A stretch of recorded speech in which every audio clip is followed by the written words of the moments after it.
Combien de mandats? Non, Joseph Kabila.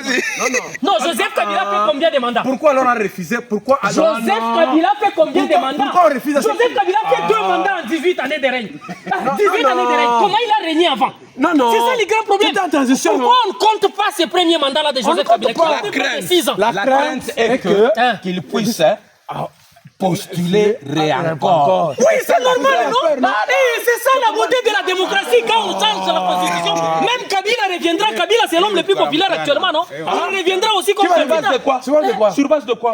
Qu'il est populaire, sur base de quoi? Sur base de quoi? Oui. C'est l'opposant qui peut faire peur à Tshisekedi, non? Non. Dites-moi un seul opposant qui peut. Non, Katumbi ne fait pas peur à Tshisekedi. Katumbi, c'est un petit joueur. Et Fayoulou? Tshisekedi l'a déjà maîtrisé. Fayoulou ne représente absolument rien. C'est l'ombre de lui-même. Même lui peut battre Fayoulou aux élections. Lui, il peut battre Fayoulou aux élections. Ah bon? Mais je vous dis vrai, il peut battre Fayoulou. Le commandant ne représente absolument rien. Le commandant du peuple. 0 sur 10. Alors, parlons d'un changement de constitution, ok? Le président en parlait, n'est-ce pas? Les notables que vous connaissez là, ceux-là qui se disaient les centenaires de la constitution, qui ont quitté Kabila parce que Kabila voulait réviser la constitution, ils ont quitté pour créer le G7. Vont-ils quitter Tshisekedi aujourd'hui? Ou ils vont faire comment? Non, ils sont en Est-ce que vous savez pourquoi ils avaient quitté Kabila? Ils ont quitté Kabila parce que Kabila n'avait pas garanti leurs intérêts. Il y avait la frustration. C'est cette frustration qui les a conduits. Tshisekedi a déjà garanti leurs intérêts. Dites-moi qui ne se retrouve pas. Donc leur garantie. Les problèmes, ce sont les intérêts. Même c'est Sanga aujourd'hui, si Tshisekedi l'appelle, lui dit tu deviens vice-premier ministre de l'Intérieur, il cesse tout son combat. Il soutient les changements de la Constitution. Ah bon? Nous n'avons pas de politiques qui sont cohérents. Parce que lorsque vous prenez Deli Sanga, tout ce que Tshisekedi a récupéré par rapport au timing de la mise en place des institutions. C'est ce que Sanga disait. Tshisekedi n'a fait que la récupération de ce que Sanga disait. Sanga vous a démontré que lorsqu'il y a organisation des élections dans notre pays, constitutionnellement parlant, la Cour constitutionnelle a droit à 2 mois pour traiter les contentieux des élections. Ce qui fait que ce sont les 2 premiers mois, donc janvier, février. Là, c'est à la Cour constitutionnelle. Après la publication des résultats définitifs, on nomme un informateur pour identifier la majorité. Il vous prend aussi 2 mois. 30 jours renouvelables une seule fois. Ça vous prend aussi 2 mois. Donc, ça fait 4 mois.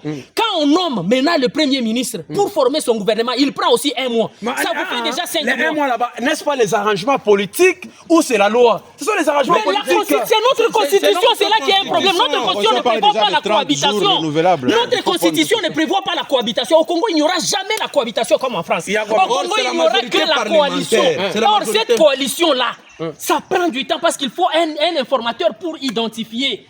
Et après avoir identifié cette majorité parlementaire, mettre sur pied les conditions pour la répartition des postes, la proposition des noms, le remplacement des noms. Est-ce que la constitution ancienne ne répond pas au contexte, aux réalités de notre pays parce qu'on voudrait que tout le monde soit dans les affaires, participe à la sienne? Monsieur Joseph, parce qu'aujourd'hui, une question terre à terre.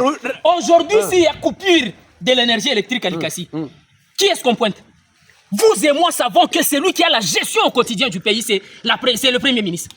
Étant donné que nous sommes dans un régime semi-présidentiel, logiquement, la personne à plaindre quand il n'y a pas de route asphaltée, quand il n'y a pas d'énergie, quand il n'y a pas de l'eau, c'est le Premier ministre. Mais au Congo, on crie sur Tshisekedi. Tshisekedi dans les Tshisekedi dans les Bichinde. Passons alors du régime semi-présidentiel à un régime présidentiel, c'est simple, non? Nous voulons le fédéralisme, passons d'un régime. Parce que même la forme de l'État congolais, cette forme-là n'existe pas. N'existe pas, c'est une forme hybride qui n'a jamais existé. Vous qui avez la maîtrise, s'il vous plaît, vous qui avez la maîtrise, vous savez qu'il y a la forme de l'État unitaire, la forme... Non, pourquoi maintenant? Parce que l'UDPS n'a jamais été partie prenante à la constitution, à la confection de cette constitution. Et l'UDPS n'a jamais voté pour cette constitution. Les militants de l'UDPS n'avaient jamais participé au référendum de 2006. Logiquement, ils se sont retrouvés au pouvoir avec une constitution que nous, qui ne sommes pas de l'UDPS, avons votée. Mais aujourd'hui, ils ont besoin maintenant d'avoir une constitution qui va répondre aux attentes de l'UDPS. Pasteur Hollande doit parler. Pasteur Hollande doit parler. Non, il n'a pas été élégant. Pour moi, il n'a pas été élégant. Le problème qui est là, c'est qu'au Congo, on aura toujours un sérieux problème avec les églises. Aujourd'hui, il s'avère qu'à Kinshasa, il y a maintenant un système. Lorsqu'un président ou quelqu'un veut organiser une manifestation, par exemple au stade des Martyrs, là, on fait appel au pasteur. Et chaque pasteur a une enveloppe qui s'adapte au niveau de son église. Si on sait que quelqu'un comme Mukuna, il a plus de 200 000 personnes, quand il arrive, c'est $600 000. Tel, si c'est 1 million. Tel, Avec ces montants-là, peut-être Laurent Daro a été frustré, s'est senti frustré de par cette Mais par rapport à Laurent Daro, ça c'est le système. Est-ce qu'on peut réclamer sa dîme publiquement? Est-ce que Laurent Daro a réclamé la dîme? Mais il a dit en demi-mot. Il s'est défendu. Il a dit en demi-mot. Est-ce Est-ce que vous pouvez réclamer la dîme? Quand nous donnons notre dîme, c'est peut-être en cachette. Il a répondu à ça. Il a dit c'est pas l'évangile que l'on m'a prise. C'est ça qu'il a dit. Moi, je ne me demande pas la dîme. La dîme, on la met là-bas. Nos églises nous mettent en porte-à-faux. Pour moi, lui, en tant que père lorsque vous parlez même avec Katumbi, vous allez vous rendre compte qu'il est... Bon, dites-moi, c'est quelle mouche qui a piqué les opposants? Prenons un exemple terre à terre. Lorsque vous prenez Dély Sesanga, avant les élections, Dély Sesanga, une fois élu président de la République, quelle sera la première action de Dély Sesanga? Changer la Constitution. Voilà. Lorsque vous prenez l'homme de Fayoulou, lorsqu'ils ont constitué la Mouka, quelle était la mission confiée à Fayoulou?